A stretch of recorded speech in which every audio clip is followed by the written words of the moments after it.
Hola a todos. Bienvenidos a la historia de hoy, que incluye traición, secretos ocultos y revelaciones impactantes. Pero antes de profundizar en la trama, tengo una pregunta rápida. ¿Desde dónde nos ven? Dejen su ciudad en los comentarios. Y una cosa más.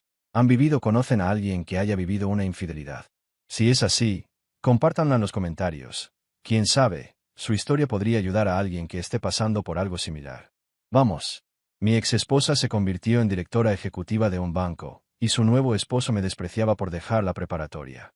Me dijo, ¿por qué no te separas de mi esposa? Así que decidí cerrar mi cuenta de $900 millones. Ahí estaba yo, intentando seguir adelante con mi vida un martes que empezó como cualquier otro martes malo, cuando el universo decidió lanzarme una granada justo en el desayuno. Hablo de ese momento en el que estás sentado en tu sillón favorito, quizás mirando el móvil, absorto en las preocupaciones del día a día, como decidir entre comida tailandesa o pizza para cenar. Y de repente, ¡boom! La vida te da un puñetazo en el estómago. La lluvia era ese molesto clima de Seattle, donde no llovizna, pero tampoco llueve a cántaros. Lo justo para hacerte cuestionar todas las decisiones que te trajeron a una ciudad donde el tiempo no se decide. Considerando todo, estaba teniendo una mañana relativamente buena. Mi último álbum estaba subiendo en las listas de éxitos. Tenía un concierto programado en Nashville la semana que viene, y mi cuenta bancaria parecía más saneada que el Instagram de un influencer de CrossFit. La vida era buena, sencilla y sin complicaciones, justo como me gustaba. Hasta que el cartero, el bueno de Frank, que lleva 5 años repartiendo mi correo y conoce todos mis hábitos de compra en Amazon, llamó a mi puerta con una expresión diferente. No era la típica expresión de aquí tienes tus facturas, sino algo que decía, prepárate, amigo, porque esta entrega es todo menos común. Hoy te traigo algo elegante, dijo, levantando un sobre que parecía costar más que el presupuesto mensual de la mayoría de la gente para la compra. Me refiero a papel blanco impecable, de esos que probablemente salen de una papelería boutique donde cobran $50 por algo que es básicamente papel reciclado con pretensiones. La dirección estaba escrita con una caligrafía tan perfecta que parecía escrita por un robot entrenado para complacer. Frank me entregó el sobre con la reverencia que normalmente se reserva para reliquias sagradas o billetes de lotería. Y supe, con solo mirarlo, que lo que hubiera dentro perturbaría mi vida perfectamente orquestada de feliz ignorancia. El problema con los sobres blancos elegantes es simple, nunca traen buenas noticias. Las facturas vienen en sobres marrones apagados. El correo basura viene en sobres coloridos con muchos signos de exclamación. ¿Pero sobres blancos elegantes? Esos están reservados para bodas, funerales y otros eventos que cambian la vida que no pediste y con los que no quieres lidiar. Me quedé allí, de pie en la puerta, con la lluvia a cántaros, mirando el sobre como si fuera una bomba a punto de explotar. El remitente me revolvió el estómago más rápido que un desplome de la bolsa. Clare Morrison. Bueno, técnicamente, ya no era Morrison, ¿verdad? Probablemente se había cambiado el apellido por uno más corporativo, más acorde con su nueva vida de comidas de negocios y adquisiciones hostiles. Clare, mi exesposa, la mujer que se fue de mi vida hace 3 años, con la frialdad de quien cancela una suscripción a Netflix. Un día nos casamos. Al siguiente, estaba haciendo las maletas y explicándome cómo nos habíamos distanciado y necesitábamos cosas diferentes. Ella quería carteras de valores y oficinas en esquina. Yo quería hacer música y disfrutar de la vida. Estas dos visiones de la felicidad eran tan compatibles como el agua y el aceite. No habíamos hablado desde que firmamos los papeles del divorcio. Ni un solo mensaje, ni una sola llamada, ni un encuentro incómodo en Starbucks. Ella se había refugiado en su mundo de torres de cristal e informes trimestrales, mientras yo permanecía en el mío, entre trabajos nocturnos y libertad creativa. Era como si existiéramos en universos paralelos que nunca tendrían la oportunidad de cruzarse de nuevo hasta ese maldito sobre. Lo dejé a un lado, tirado sobre la encimera de la cocina, tratando de ignorar su existencia. Preparé otra taza de café, revisé mis correos electrónicos e incluso lavé los platos. Cualquier cosa con tal de evitar la bomba que Clare había decidido lanzar sobre mi pacífica existencia. Pero el sobre seguía allí, provocándome con su caligrafía impecable y su papel caro, como una bomba de relojería literaria a punto de explotar. Finalmente, tras una hora de ese ridículo baile, cedí. Porque la verdad es esta, la curiosidad mata más que gatos. Mata el sentido común, el instinto de supervivencia y cualquier esperanza de vivir una vida sin dramas. Abrí el sobre con la gracia de un oso hambriento que ataca una cesta de picnic. Y dentro, encontré un trozo de cartulina, probablemente más caro que mi primer coche. Una invitación de boda, escrita a mano con esmero y grabada en oro. Clare Morrison te invita cordialmente a celebrar su boda con Owen Ward. Bla, bla, bla. En un local carísimo del centro. Pero aquí está la gracia. Al final, con su letra, que reconocería en cualquier sitio, había 4 palabras sencillas que me subieron la presión como si me hubiera tomado 5 bebidas energéticas. Espero que asistas. Eso fue todo. Sin explicaciones. Ni un me parece raro, ni un disculpa el silencio de estos 3 años. Solo esas 4 palabras, escritas con la confianza despreocupada que sugería que asumía que lo dejaría todo para verla casarse con otro hombre. La audacia era impresionante. Sinceramente, ¿quién hace eso? ¿Quién invita a su exmarido a su boda sin siquiera avisar? Fue o la cosa más desconsiderada que había hecho, o la más calculada. Conociendo a Clare, probablemente ambas. Debería haber tirado la invitación a la basura.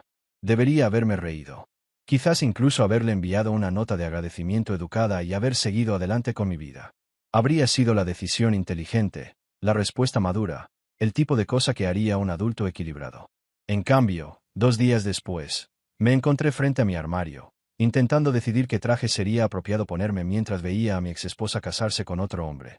Porque al parecer soy un glotón de castigo y el universo tiene un sentido del humor pervertido. Así que ahí estaba yo, contra mi instinto, preparándome para ir a la boda de Clare.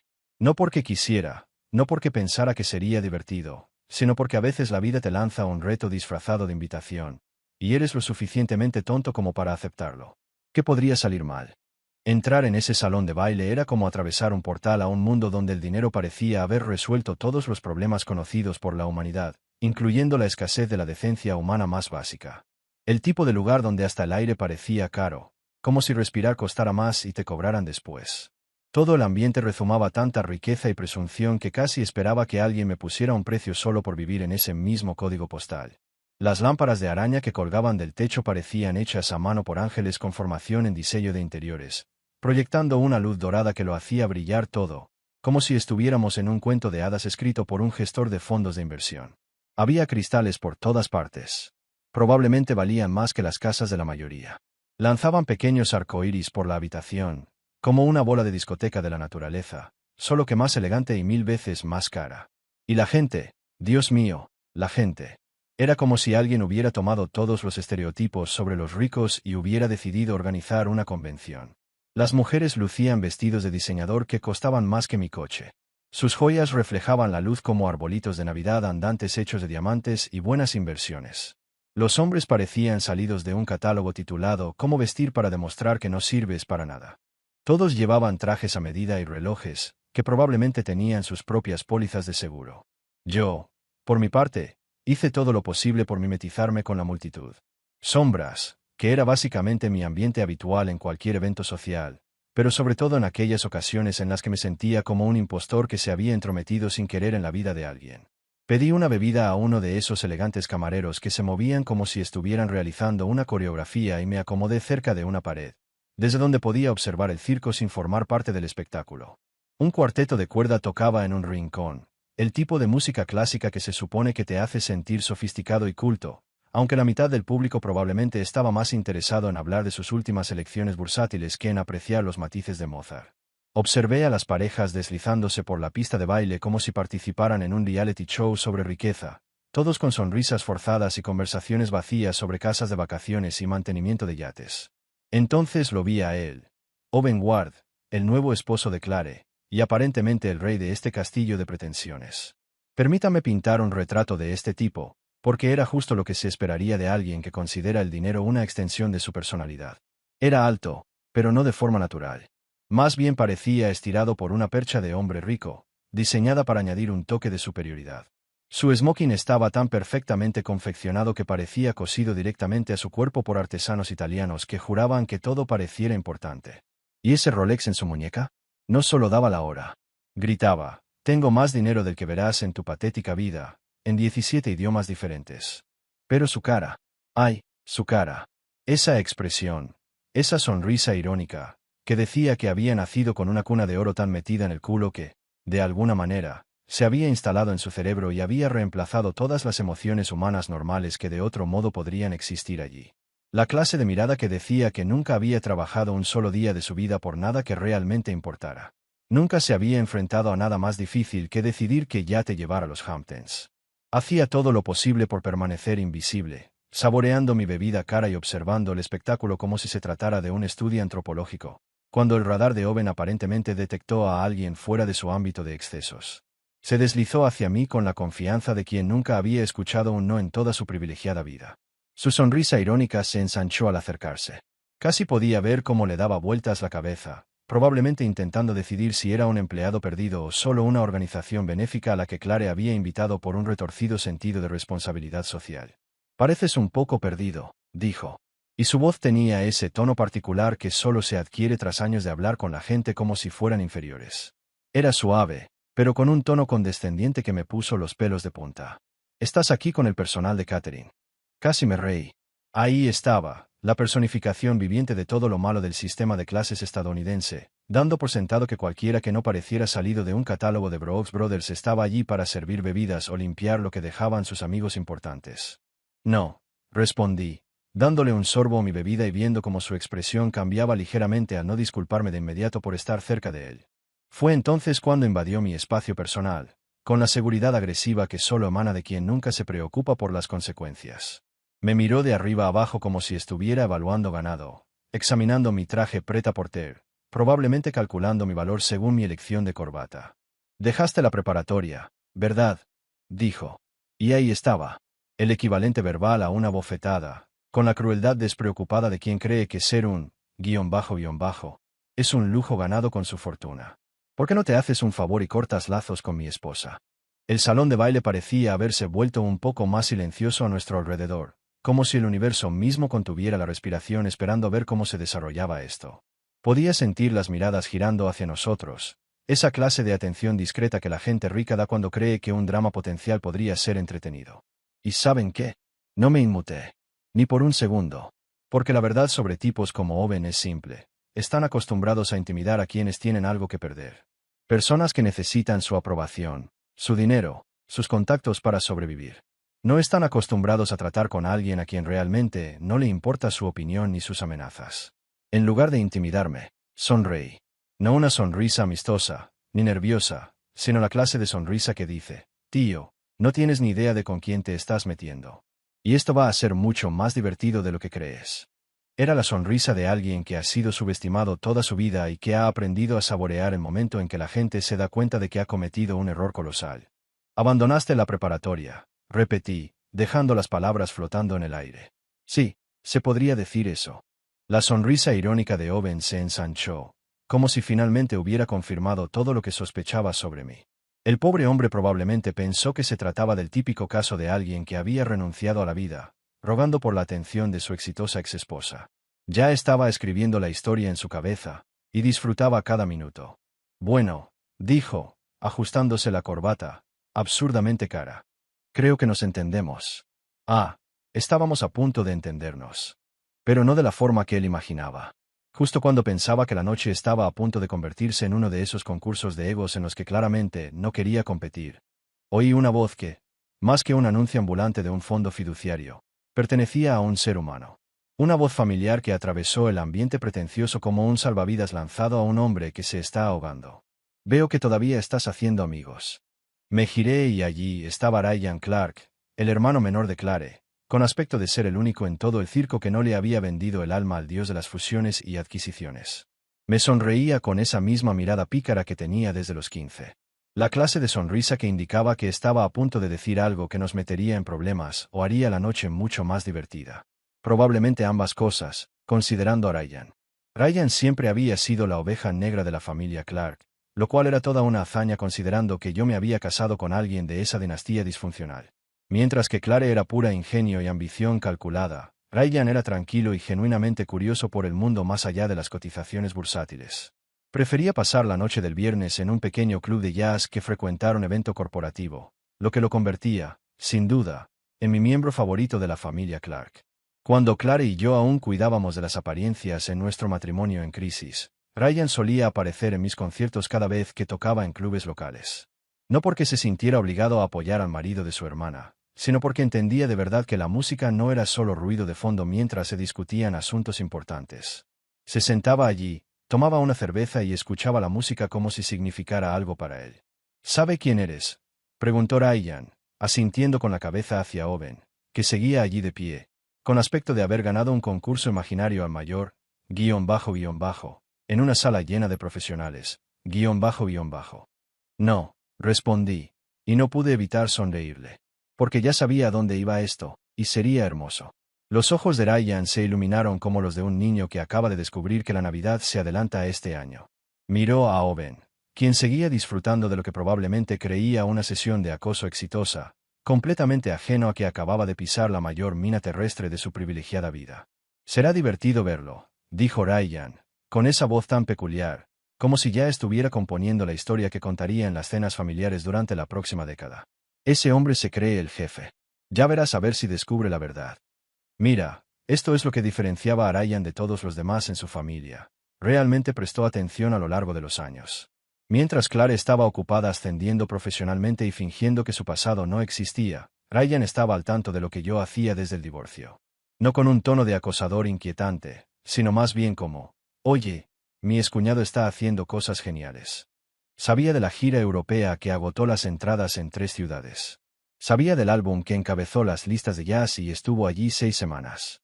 Sabía de las colaboraciones con artistas cuyos nombres eran fácilmente reconocibles para quienes no necesitaban subtítulos para entender la cultura. Y lo más importante, sabía de dinero. Ese dinero que hace llorar de envidia a los banqueros. Pero Owen no sabía, __. Owen vio a un tipo con traje de diseñador que no se inclinó de inmediato ante el altar de la riqueza heredada. Y se hizo suposiciones. Suposiciones enormes, estúpidas y costosas que estaban a punto de estallarle en la cara como un instrumento financiero diseñado por gente que creía que las matemáticas eran solo una suposición. ¿Cuánto tiempo crees que tardará en descubrirlo?, pregunté, genuinamente curioso sobre la cronología de este desastre en particular. Ryan miró a su alrededor, observando que la multitud ya empezaba a sacar sus teléfonos. Porque a los ricos les encanta ver a otros ricos haciendo el ridículo. Es como su versión de telerrealidad, solo que con más champán y menos consecuencias para la gente que realmente importa. Basándome en el coeficiente intelectual colectivo de esta clase, dijo Ryan, fingiendo reflexionar sobre la situación. Diría que unos 30 segundos después de que alguien busque tu nombre en Google. Lo cual probablemente esté sucediendo ahora mismo. Tenía razón, por supuesto. Ya veía cabezas girando, gente susurrando con la intensidad urgente que suele reservarse para las caídas de la bolsa o los escándalos de famosos. Las pantallas de los celulares se iluminaban por la sala como luciérnagas digitales mientras la gente empezaba a atar cabos y se daba cuenta de que estaban presenciando algo que daría que hablar en ciertos círculos durante meses. ¿Sabes?, continuó Ryan, bajando la voz hasta convertirse en un susurro conspirativo. Claire nunca le habló de ti. ¿De en qué te convertiste después del divorcio? Solo dijo que te dedicabas a la música, y lo dejó ahí. Esto me sorprendió un poco. No era que Claire hubiera sido imprecisa sobre mi situación actual. Era típico de alguien que probablemente consideraba nuestro matrimonio una breve distracción de su verdadera vocación como directora ejecutiva. Pero el hecho de que no mencionara la parte del éxito, la parte del dinero, la parte en la que su exmarido, quien abandonó la universidad, logró construir un imperio mientras ella estaba ocupada maquinando y despidiendo gente para aumentar las ganancias trimestrales. Eso sí que fue una sorpresa. Se hace pasar por inexistente, dijo Ryan, con un tono casi de disculpa en la voz, como si le avergonzara el comportamiento de su hermana. Owen sabe que estuviste casado con ella, pero cree que eres una especie de músico fracasado que nunca llegó a nada. Lleva meses bromeando sobre ti. Eso fue interesante. Owen hablaba, de mí sin siquiera saber quién era, construyendo toda una narrativa sobre el exmarido fracasado de Claire, quien no pudo triunfar en la vida real. Era como si hubiera construido una fantasía donde él era el hombre exitoso, el hombre que rescató a Claire de sus malas decisiones y le dio la vida que se merecía. La ironía era tan fuerte que se podía cortar con un cuchillo de mantequilla de oro macizo con incrustaciones de diamantes. Aquí estaba este hombre que probablemente nunca había creado nada en su vida, salvo refugios fiscales y formas de evitar pagar su parte justa, menospreciando a alguien que consideraba un fracaso, mientras estaba de pie en una sala llena de gente a punto de darse cuenta de lo equivocado que estaba. Esto va a ser épico, dijo Ryan. Y tenía razón. Sería absolutamente hermoso. Catastróficamente épico. Me quedé allí, viendo a Owen pavonearse como un pavor real que acaba de descubrir que tiene plumas. Y mi mente decidió viajar en el tiempo. Ya sabes cómo hace eso el cerebro, ¿verdad? Cuando estás en medio de algo importante, y de repente dice, oye, ¿recuerdas cuando todo era diferente? Y de repente, ya no estás en el presente. Te ahogas en el pasado, como si te lo tragara un mar de fotos antiguas y arrepentimientos. Pude ver a Claire al otro lado de la sala, toda arreglada con un vestido de novia que probablemente costaba más que los coches de la mayoría, haciendo el papel de novia avergonzada ante un público más interesado en la barra libre que en su felicidad. Pero lo que realmente vi fue a la chica que conocí cuando teníamos 17 años, y fuimos tan estúpidas como para creer que teníamos nuestras vidas resueltas. En aquel entonces, Claire Morrison era una fuerza de la naturaleza que irrumpió en mi vida como un huracán, vestida con uniforme escolar. Ya era ambiciosa, sí, pero de una forma emocionante, no devastadora. Tenía grandes planes y los hablaba con una pasión que te hacía querer aferrar la vida por el cuello y sacudirla hasta que te diera todo lo que querías. Y yo, era solo una niña que descubrió que las teclas del piano tenían más sentido que los libros de texto, que la música era el único idioma que dominaba con total fluidez. No planeaba el futuro porque estaba demasiado ocupado viviendo el presente. Demasiado absorto en la magia de crear algo de la nada, de tomar el silencio y transformarlo en algo que pudiera hacer sentir a la gente cosas que ni siquiera sabía que eran capaces de sentir. Nos conocimos en una cafetería del centro, un lugar que probablemente se ha aburguesado hasta el olvido, pero en aquel entonces era solo un pequeño local con un café decente que no te echaba por quedarte allí durante horas. Estaba allí casi todas las tardes después de faltar a clases a las que debería haber asistido, practicando progresiones de acordes y fingiendo ser una especie de artista torturado en lugar de una simple desertora del instituto con delirios de grandeza. Claire llegaba después del equipo de debate, del consejo estudiantil o de cualquier actividad de alto rendimiento que estuviera haciendo esa semana. Pedía algo complicado, sin espuma y con chupitos extra, y se sentaba en la mesa de al lado, con los libros desperdigados como si intentara absorber todo el conocimiento humano por ósmosis. Ella era todo lo que yo no era. Organizada, centrada, con una determinación que hacía que mi vida relajada pareciera una vida de sonámbulo. Pero lo que pasa con los polos opuestos que se atraen es que a veces funciona, al menos por un tiempo. Le fascinaba mi total despreocupación por el éxito tradicional. Y a mí, me atraía su certeza de que el mundo era algo que se podía conquistar si se trabajaba lo suficiente y se tomaban las decisiones correctas. Me escuchaba tocar esos conciertos improvisados en un rincón de la cafetería, y sus ojos brillaban como si estuviera viendo magia en tiempo real. Lo haces parecer tan fácil, dijo una vez, después de que pusiera algo que había escrito sobre el sonido de la lluvia en la ventana. Es como si hablaras un idioma que los demás no entendemos. Eso fue cuando todavía era lo suficientemente ingenuo como para pensar que la admiración y el amor eran lo mismo, que alguien pensara que tienes talento era lo mismo que alguien te entendiera de verdad en el fondo. A Claire le encantaba lo que hacía, pero nunca entendió por qué. Para ella, todo debía tener un propósito, una meta, un resultado medible. La música era hermosa, sí. Pero, ¿de qué servía si no conducía a algo concreto? No se puede vivir de la música para siempre, empezó a decir alrededor de nuestro segundo año de matrimonio, cuando la novedad de estar casada con un hombre creativo se disipó y la realidad empezó a invadir la puerta como un cobrador. Hay que pensar en el futuro, en la estabilidad, en construir algo real. Real, como si lo que yo hacía no fuera real. Como si las canciones que escribía, el público para el que tocaba y los sentimientos que ponía en cada nota fueran de alguna manera menos legítimos que sus hojas de cálculo, planes de negocios y proyecciones a 5 años. Era como si hubiera decidido que todo lo que no se pudiera incluir en un portafolio no valía la pena. Esa pasión era solo un lujo para quienes no necesitaban preocuparse por cuestiones prácticas. Las peleas empezaron pequeñas. Pequeños comentarios aquí y allá sobre responsabilidad, crecimiento e integración al mundo real.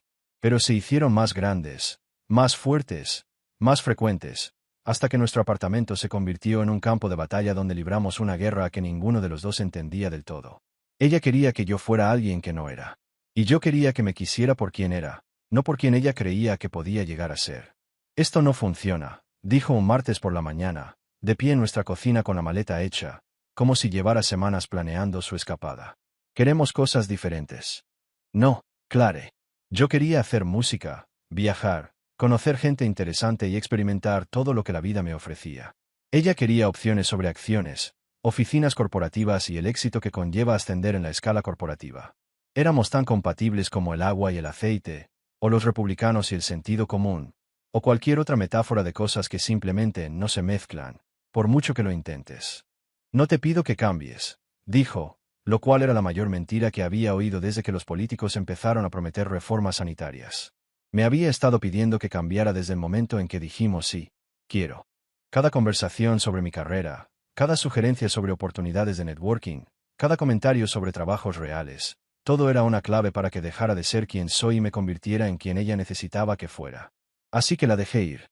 No porque no la quisiera, sino porque a veces amar a alguien significa aceptar que no son el uno para el otro, que solo son dos personas confundidas por querer lo mismo cuando en realidad querían vidas completamente diferentes. Ella ascendió en la empresa peldaño a peldaño, coleccionando ascensos y oficinas como trofeos en un juego que yo nunca supe jugar. Y yo me lancé a la carretera con mi música, tocando en locales de costa a costa, construyendo algo que me importaba, aunque no tuviera sentido para nadie más. Caminos diferentes, metas diferentes, definiciones diferentes del éxito. Simplemente nunca pensé que esos caminos se volverían a cruzar, especialmente en su matrimonio con alguien que consideraba el dinero un rasgo de personalidad. Mientras Clare se dedicaba a escalar su carrera como si fuera el Everest de informes trimestrales y adquisiciones hostiles, yo estaba allí haciendo lo que siempre he hecho mejor, componer música y negarme a disculparme por ello. La diferencia ahora era que esta vez no tenía a nadie susurrándome constantemente al oído sobre preocupaciones prácticas y responsabilidades del mundo real. Esta vez, descubrí lo que sucede cuando persigues tu pasión sin una red de seguridad, un plan B o una pareja que considera tus sueños hermosos pero, en última instancia, insignificantes. Resulta que cuando no estás constantemente cuestionándote ni intentando encajar en la idea de éxito de otra persona, pueden suceder cosas increíbles. ¿Quién lo diría? Los primeros meses después del divorcio fueron difíciles. Lo admito. No porque me rompieran el corazón. Bueno, no del todo. Sino porque, de repente, tuve que descubrir cómo ser una persona sin que la mitad de mi identidad estuviera atada a las expectativas de otra persona. Fue como aprender a caminar de nuevo, solo que en lugar de fisioterapia, tuve musicoterapia. Y en lugar de un hospital, tuve todos los bares, cafeterías y discotecas clandestinas que me permitieron montar mi teclado y tocar. Empecé con algo pequeño, porque así es como se construye algo real. Espectáculos locales en lugares donde el público estaba más interesado en la conversación que en el entretenimiento, donde el sistema de sonido se mantenía unido con cinta adhesiva y oraciones, donde recibir un pago significaba la diferencia entre comer ramen o ir de compras esa semana. Pero lo bueno de los locales pequeños es que son honestos. La gente que asiste no está porque el departamento de marketing les haya dicho que deberían estar. Están ahí porque quieren estar, porque algo la música les llega de una manera que ese, fabricado de la radio nunca pudo.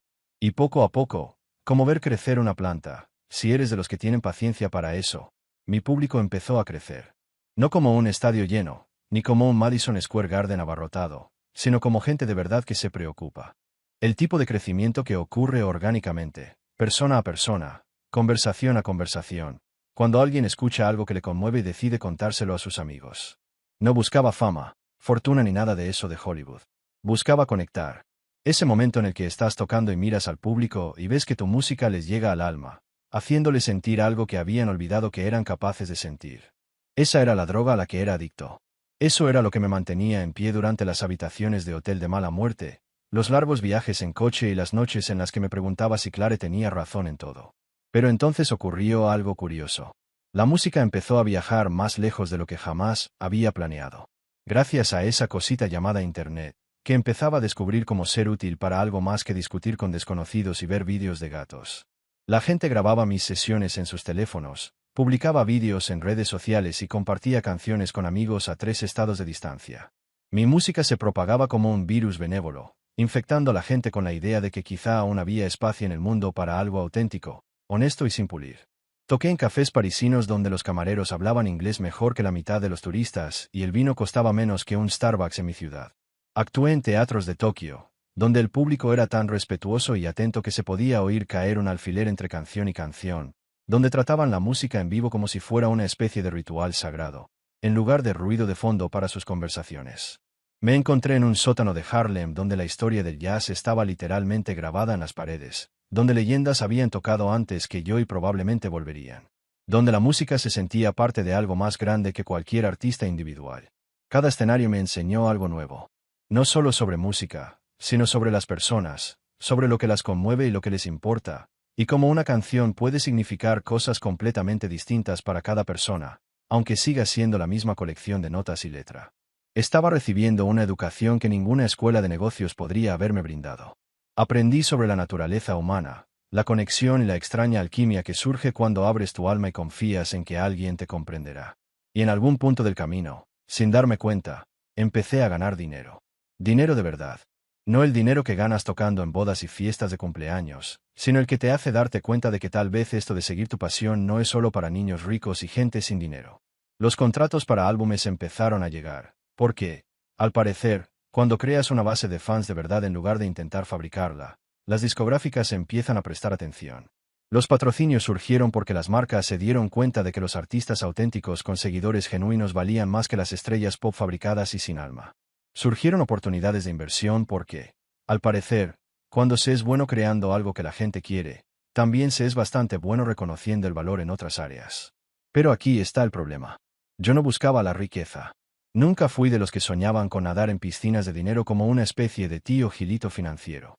El dinero era solo una consecuencia, un efecto secundario de hacer lo que amaba y hacerlo lo suficientemente bien como para que la gente estuviera dispuesta a pagar por el privilegio de experimentarlo. Era una validación, sí, pero no la que proviene de la aprobación externa. Era la que proviene de saber que has construido algo real, algo que importa, algo que no se puede comprar, fabricar ni enfocar. A los 30, tenía una cartera de proyectos que haría llorar de envidia a los amigos corporativos de Clare.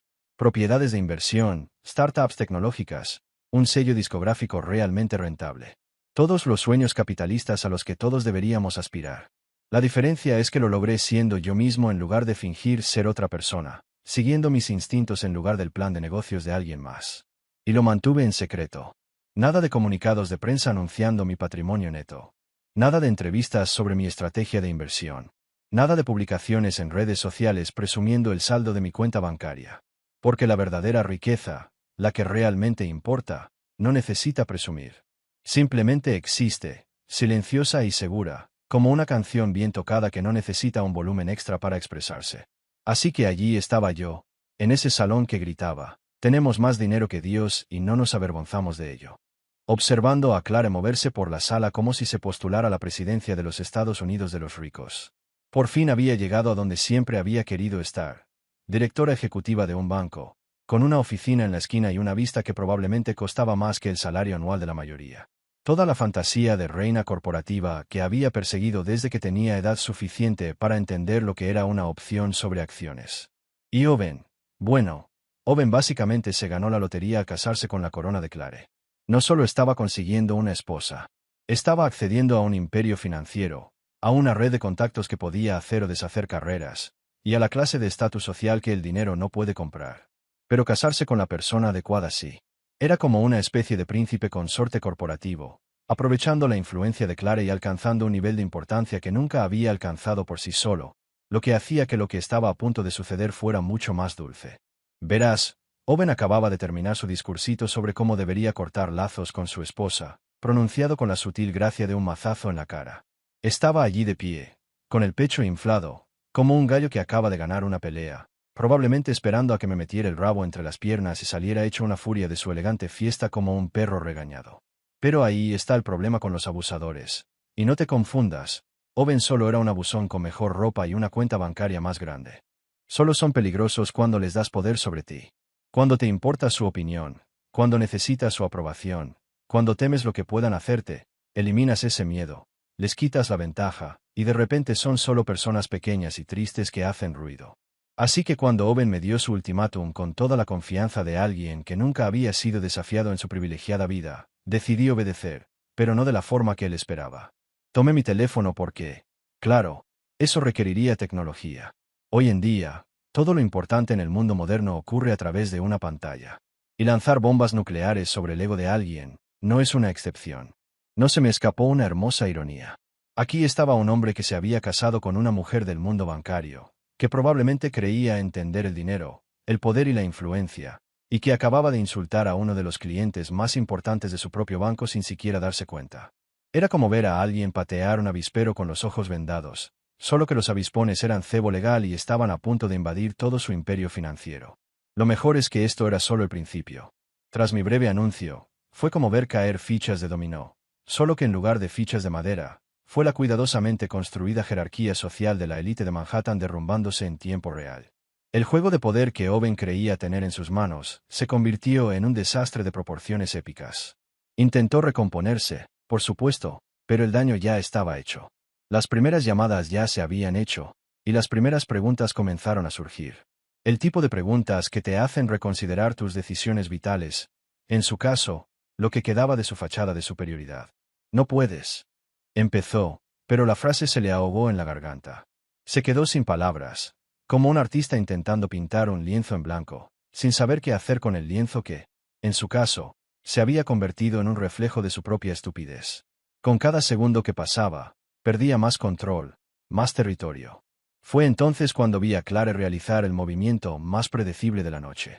Se acercó a él, intentando recuperar lo que quedaba de su fachada de control, pero sus ojos ya estaban vidriosos, vacíos de cualquier esperanza de salvar la situación. No se había dado cuenta de la magnitud de lo que acababa de revelar. No solo a Owen, sino a todos los presentes. El imperio que había construido a lo largo de los años, a base de contactos y dinero, empezaba a desmoronarse por dentro, como si presenciara una destrucción que no podía evitar, aunque quisiera. No tuve que mover un dedo. Lo que había dicho, el simple hecho de ser quien era, lo hizo todo por mí. Los murmullos comenzaron a extenderse, y pude ver que en cuestión de minutos, la palabra 900 millones estaría presente en todas las conversaciones. El salón, que antes había estado lleno de sonrisas falsas y conversaciones vacías sobre yates y apartamentos de lujo, ahora estaba lleno de nerviosismo y tensión. Todos calculaban el impacto que esto tendría en sí mismos. ¿Quién más estaba involucrado? ¿Quién más tenía algo que perder? ¿Y quién había cometido el mayor error de la noche? Cuando Claire me miró por última vez, su mirada estaba llena de algo que no pude descifrar. Era algo entre la culpa y la vergüenza, pero también una especie de reconocimiento, una confirmación silenciosa de que nada volvería a ser igual. Lo que ella y Owen no habían entendido era que, tras la fachada del poder, el dinero y el estatus, lo que realmente importaba era la verdad. Y la verdad era que, al final, no importa cuánto tengas ni cuánto intentes controlar a quienes te rodean. Cuando la realidad se revela, no hay escapatoria. Ahora era mi turno de observar. Había jugado bien mis cartas, y las piezas se desmoronaban, una a una. No había vuelta atrás para nadie en esa habitación. A Claire y Owen solo les quedaba afrontar la verdad. Y al final, supe que cuando se calmara el polvo, el único imperio que quedaría en pie sería el que yo había construido con mis propias manos.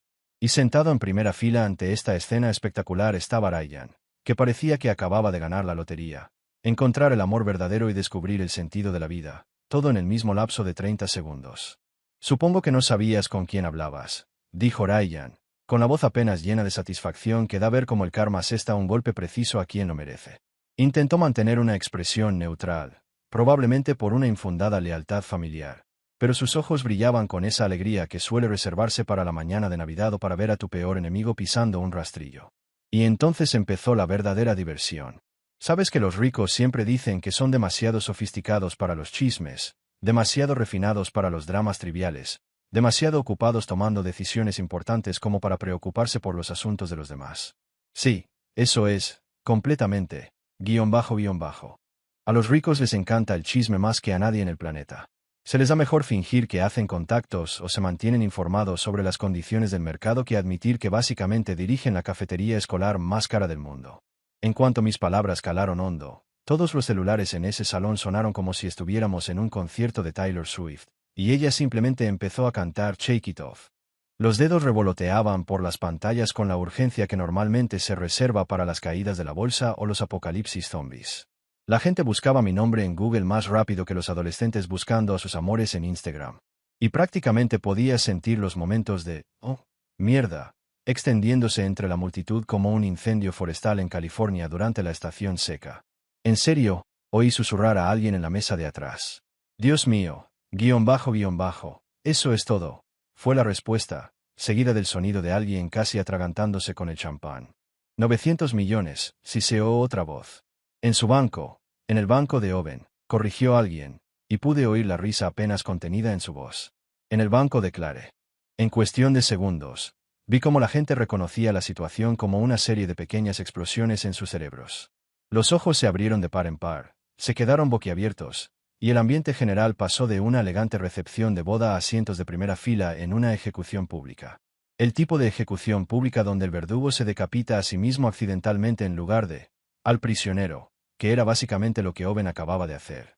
Vi a Owen arrebatarle el teléfono a Clare con una urgencia desesperada que sugería que esperaba que todo fuera una broma elaborada. Que tal vez Google le dijera que yo era, en realidad, un don nadie que había entrado de la calle con delirios de grandeza. Su rostro pasó de pálido a verde, a un blanco que estoy casi seguro no existe en la naturaleza, mientras miraba la pantalla, viendo cómo toda su visión del mundo se derrumbaba como un castillo de naipes en medio de un huracán. No me lo dijiste, le susurró a Clare, con la voz cargada de la clase de acusación que suele reservarse para crímenes de guerra o traiciones serias en las relaciones.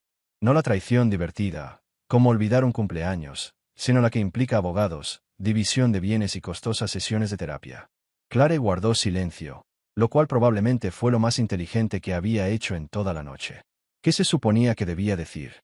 Ah, por cierto, cariño, ¿recuerdas a mi exmarido, ese del que llevas meses bromeando? ¿Al que acabas de insultar y mandar a patadas?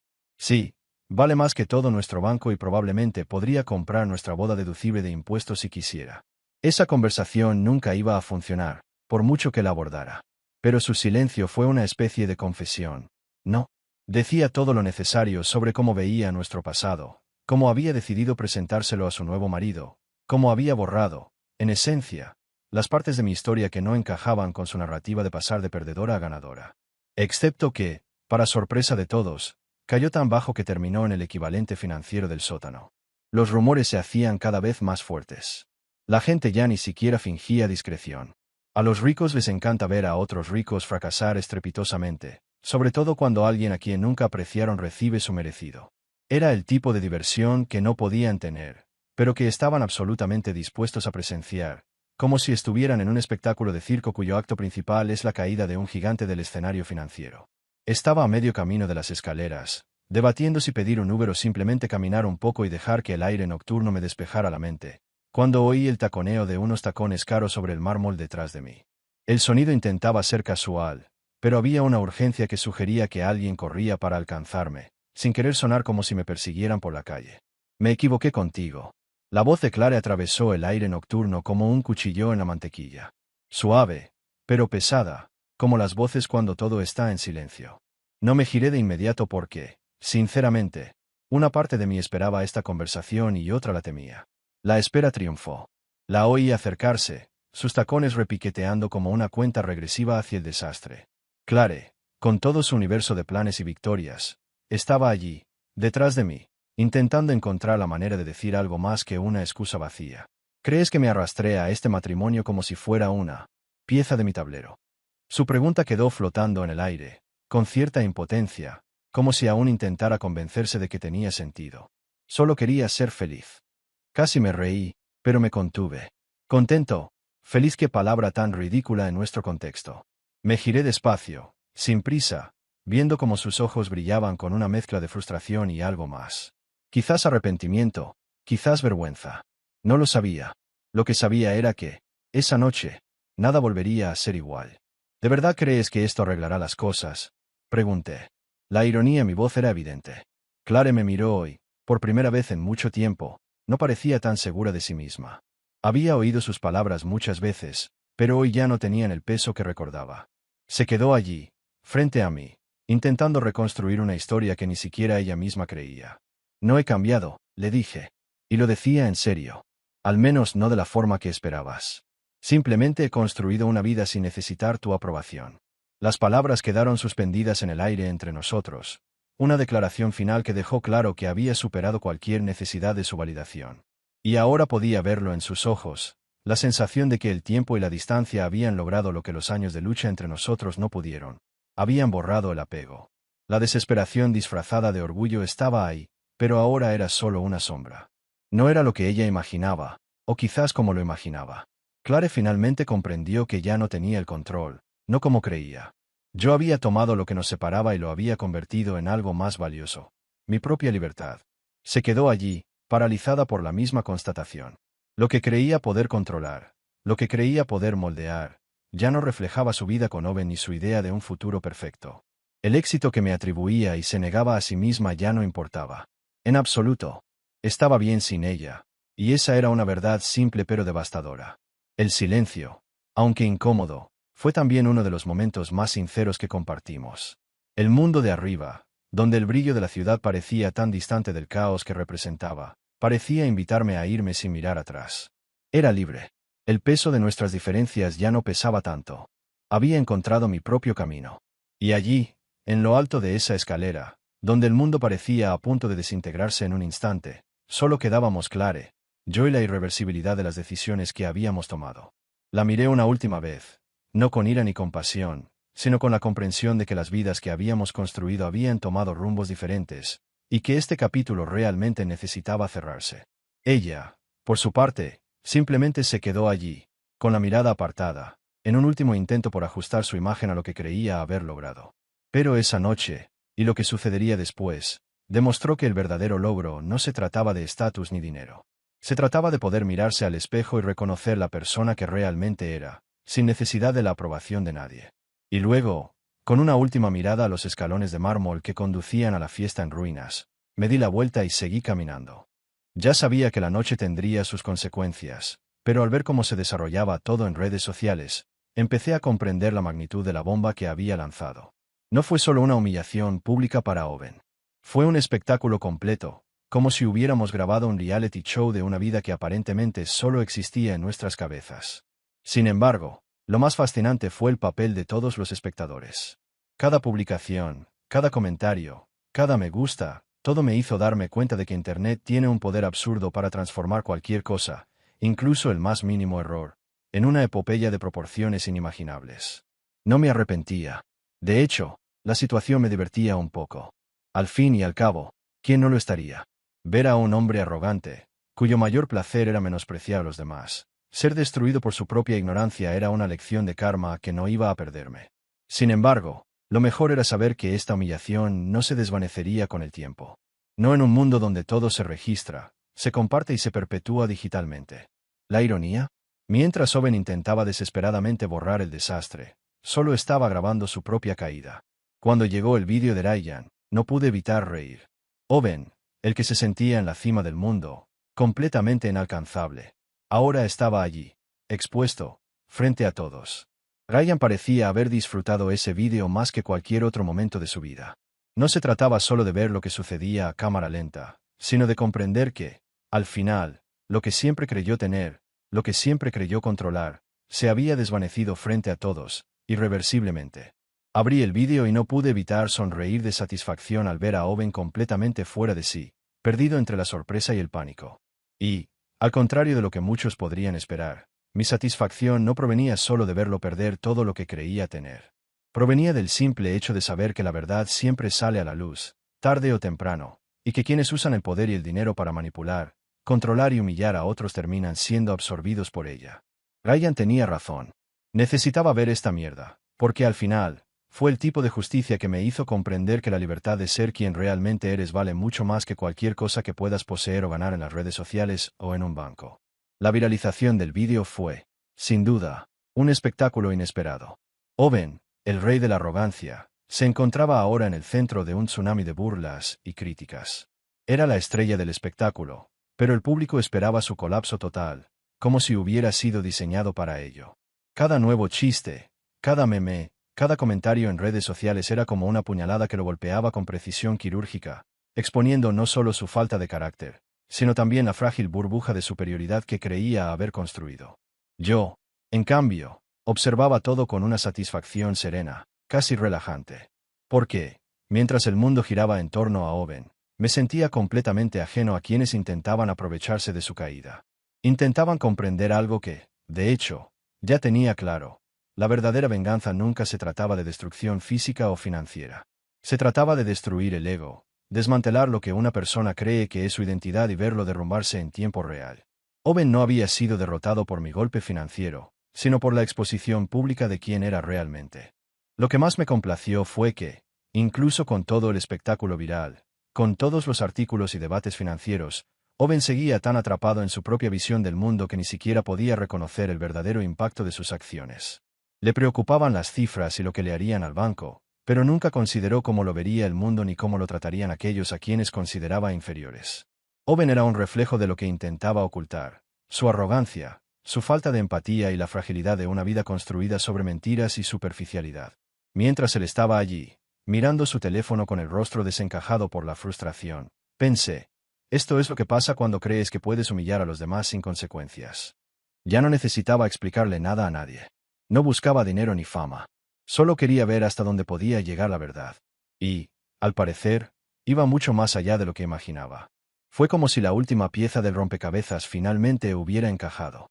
No importaba lo que hubiera pasado, ni lo que la gente pensara de mí o de Owen. La verdad, cruda y sin adornos, estaba ahí, en la suavidad de las teclas bajo mis dedos, en esas melodías sencillas que cobraban más significado cuanto más tocaba. No se trataba de venganza. No se trataba del drama que se desarrollaba en las redes sociales. Se trataba de la libertad de finalmente ser quien quería ser, libre de un mundo que constantemente me decía quién debía ser. Lo que hice no fue solo una puya para Owen o Clare, fue un recordatorio de que no debía preocuparme por las expectativas de los demás. Incluso en un mundo dominado por las apariencias y el rendimiento, aún había espacio para algo auténtico, algo que naciera de dentro. Quizás eso fue lo que más me satisfizo, ver cómo todos los juegos de poder, la riqueza y las apariencias se desmoronaban ante una verdad simple pero poderosa. Estaba viviendo mi verdad, sin miedo a perderlo todo por ello. A medida que la música se extendía por el apartamento, me perdí en ella. Cada acorde me llevaba más lejos, más profundamente, hacia mi verdadera identidad. El tiempo parecía extenderse, haciendo el momento aún más preciado. Allí, con el piano y el recuerdo de lo sucedido, encontré algo más preciado que cualquier fortuna, paz interior. Y cuando terminé, el silencio permaneció, pero no estaba vacío. Era un espacio completo, lleno de significado, lleno de quién era yo. No era solo feliz. Estaba en casa conmigo mismo, por fin. El resto del mundo, bueno, eso ya no importaba. Fue curioso cómo las cosas que más importan se revelan en los pequeños detalles. El banco del piano, la única pieza de mi vida que realmente resistió el paso del tiempo, parecía simbolizar más que solo el lugar donde tocaba. Representaba todo lo que había construido sin necesidad de que nadie me validara. Todo lo que no se logró con apariencias ni estrategias prefabricadas, sino con un propósito genuino y una pasión constante. A diferencia de Clare y Owen, quienes moldearon sus vidas según lo que el mundo consideraba éxito, yo construí la mía en torno a quien realmente era y quería ser. La ironía era que, al final, estaban más perdidos que nunca, intentando encajar en roles que nunca les correspondieron. La fórmula del éxito de Clare la había llevado a un punto en el que ya no podía ser auténtica, y Owen, bueno, solo intentaba mantener su fachada mientras su mundo se derrumbaba ante las cámaras. Mientras tanto, yo había alcanzado mi propio éxito, no el que aparece en revistas o en las noticias, sino el que se construye en silencio, sin esperar aplausos, simplemente siendo quien soy. Nunca necesité que nadie me dijera que valía la pena. No necesitaba una multitud que coreara mi nombre ni premios que validaran mi trabajo. La música era mi validación. Sentarme allí, tocando, sabiendo que estaba haciendo algo que me hacía sentir completa, era más satisfactorio que cualquier cantidad de ceros que pudieran añadirse a la cuenta bancaria de alguien. En el fondo, me di cuenta de que la verdadera victoria no residía en aplastar a mis enemigos ni en ver sufrir a otros por sus mentiras e ilusiones. Residía en vivir mi verdad, incluso si eso significaba ser incomprendido e ignorado por quienes solo veían el mundo superficialmente. Owen y Clare habían intentado, de muchas maneras, ocultar la verdad tras sus fachadas. Yo, en cambio, había elegido la honestidad y la autenticidad, y de alguna manera, eso me había llevado más lejos que cualquiera de sus logros. Al fin y al cabo, la vida no se trata de lo que logras. Se trata de cómo te sientes contigo mismo en el proceso. Me sentía en paz. Me sentía libre. Y aunque el mundo estaba absorto en su drama, en el fondo, sabía que la verdadera historia ocurría dentro de mí, en cada acorde, en cada nota que tocaba.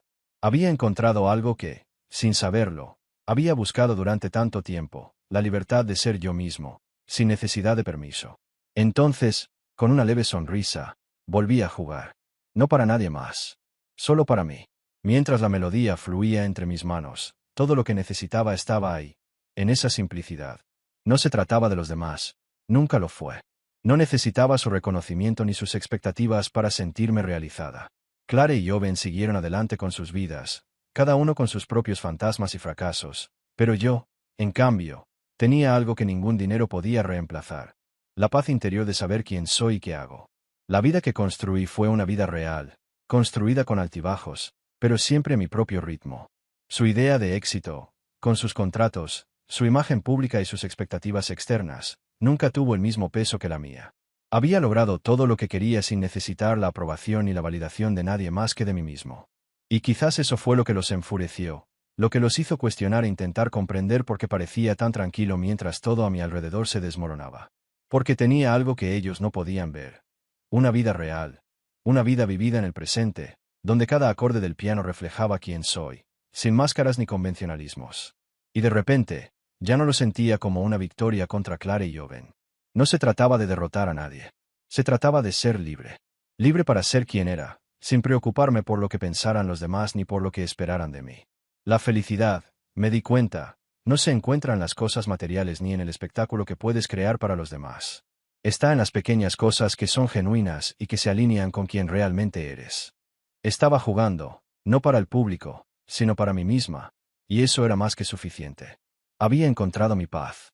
La música había sido mi aliada en cada momento de mi vida, y ahora, al retomarla con esta claridad, me di cuenta de que la verdadera riqueza residía en esto: la libertad de vivir mi vida a mi manera, a mi propio ritmo, con mi propia música.